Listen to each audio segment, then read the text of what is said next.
আদি সিটা যদি একটা বুক পান তো টিয়াটা নিতাম না দি এটা কিছু 500 কত মিলেছে 500 টাকা ভাই কেন নেই নম্বর কত করে দাম দেবো? মালাই রসমালাই কত করে কাকা?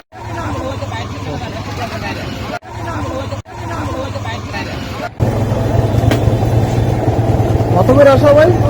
টাকা আইন দুটো দেশে হাজার এটা হলো চায়না থ্রি এটা নিতে হবে 1500 টাকা 100 নিতে হবে 800 টাকা আর ওই যে গাছ আছে এটা 1000 টাকা সব। আমরা এখন আছি সোনারগাঁ লিচু বাগান।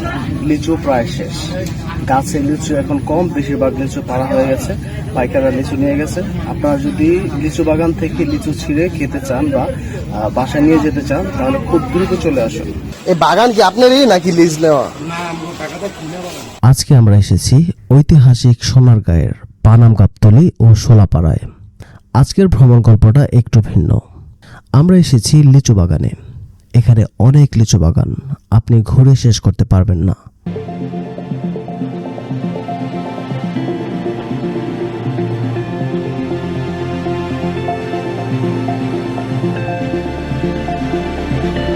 জাত ও আকার ভেদে লিচুর দাম ভিন্ন ভিন্ন হয়ে থাকে। 600 টাকা থেকে শুরু করে 1600 টাকা পর্যন্ত প্রতি 100 পিস লিচু।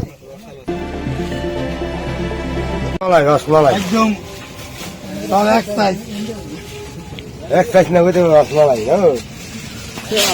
আপনি একটা আদিলন আদি সিটা যদি একটা বুক পান তো টিয়াটা নিতাম না দি এটা কিছু 500 এই যে ভাই সোনার গায়ের লেচু কত মিলেছে 500 টাকা ভাই কেন নেই 600 টাকা নিছি 600 700 একবার খেলে আমার বাগান আবার আসবে নম্বর কত করে দাম দেবো? ঘুরে ঘুরে দাম জিজ্ঞেস করলাম ও 600 টাকায় 100 পিস লিচু নিলাম। দাম যতই হোক, বাগানে ঢুকে গাছ থেকে নিজ হাতে লিচু ছিঁড়ে খাওয়ার মজা আপনি সরাসরি না আসলে বলে বোঝানো যাবে না।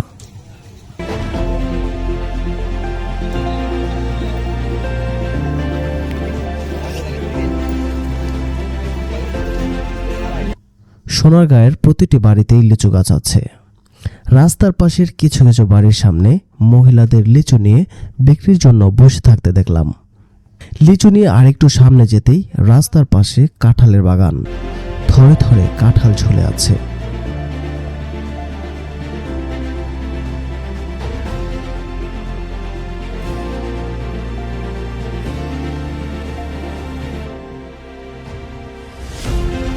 আরেকটু সামনে এগোতেই সবজি ক্ষেতের এত সুন্দর মাচা দেখে না থেমে পারলাম না।